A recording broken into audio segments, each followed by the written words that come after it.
things are not working out. Single people cannot find someone to marry that is sensible. Am I right, singles?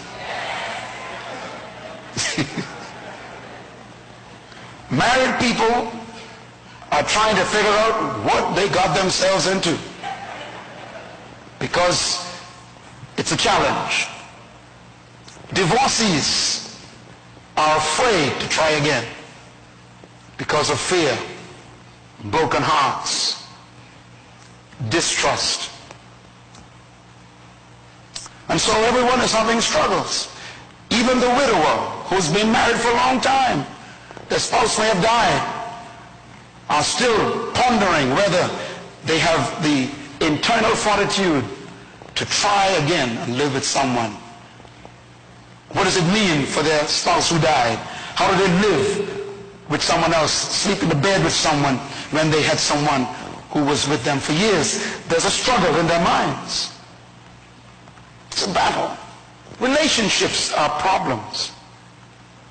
So you better listen carefully, because all of us are products of relationship. Either that didn't work, hardly working, barely working, or didn't work at all. And we need to learn the secret of the kingdom's perspective of relationships and how God wants to restore the authority of his foundations of relationships to us. I want to begin to talk a little bit about the institution of the home in this session. Based on biblical chronology, man has been on earth for 7,000 years as we know him. Based on biblical chronology. The earth may be much older than that, but the history of humans on earth, based on the biblical historical records, places us on earth at least 7,000 years. And most of those 7,000 years, civilization has produced nothing better than what God produced, and that is the marriage. Every society cultivates a context for relationship between male and female and children. Even the most uncivilized societies have some form of marriage, which means that somewhere in the human gene there is a divine understanding that you cannot live like animals. When you go in the forest and you meet an uncivilized so-called native tribe, when you live with them for a few hours, you realize they are not uncivilized. A man does have one woman in that village, and he does have a hut with his children, even though no one told them about marriage.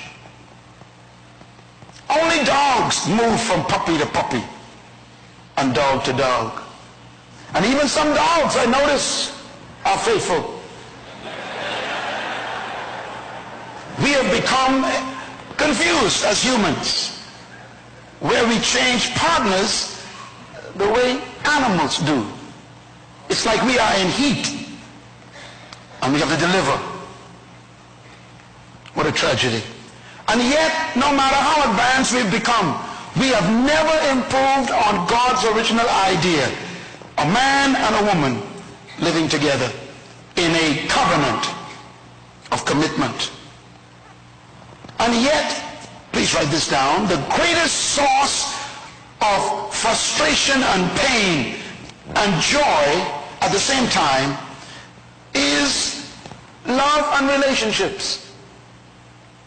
Everybody in this auditorium and the thousands watching me all over the world, you know what it feels like to have the joy of your first high school love and the hurt of someone leaving you. It seems as if this thing we call love is sweet and bitter. It's happiness and hurt. It's pain and pleasure. And all us still carry some memories of those hurts. It's bad enough to have pain in a relationship, but it's worse when you are trapped in a marriage with the pain. You can't get out. And this is why marriage has been the most common context for this drama of up and down, happiness and hurt, pain and pleasure, good times and bad times. I hate you, I love you. This mystery we call marriage. Some people are even wondering whether marriage should even survive the 21st century. Maybe there's a better way, they say, we can live with one another without having to hurt one another.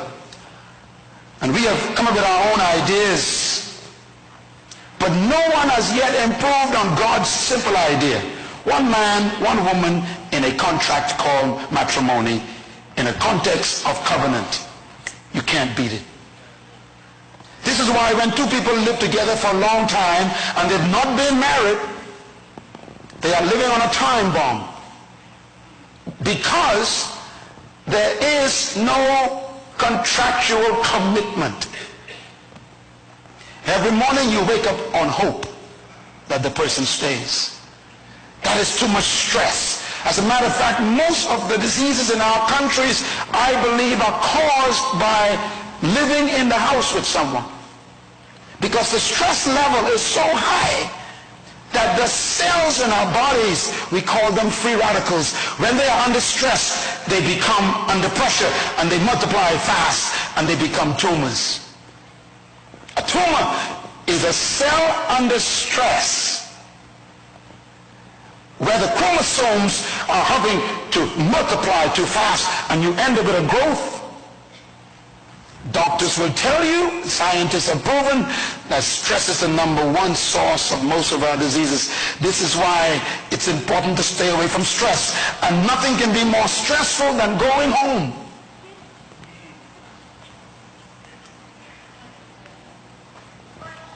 Because so many homes have failed, here's what we've done. And this is here in my country and in your country. Because marriages and homes have failed so often, here's what we've concluded. #1, we would rather cohabit. Cohabitation means let's not get too committed. Let's just enjoy ourselves for a while. I'll have free sex and I'll pay the rent. That's cohabitation. I'll cook for you. You take care of my babies. That's cohabitation. Let's not get committed. Let's not get married. Let's not get involved in all that stuff. Let's just cohabitate. That leads to #2. We have what we call trial marriages. A trial marriage is a person says, look, before we get married, let's live together for a while to see if it's going to work out. How dumb. But that's what people are doing. The third thing they come up with is what they call intimacy without commitment. That means I'll have sex with you, but don't expect nothing from me. I want you to have my baby, but not my money. Intimacy without commitment.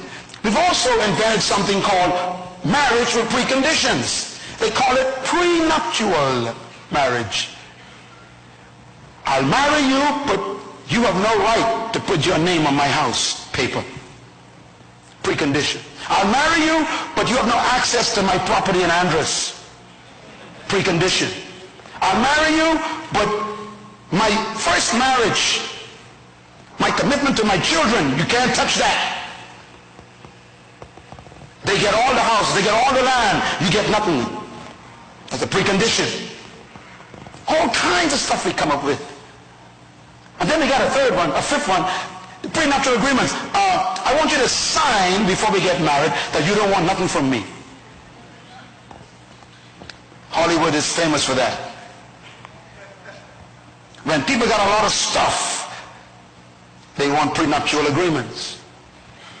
In other words, I don't trust you already. Let's get married.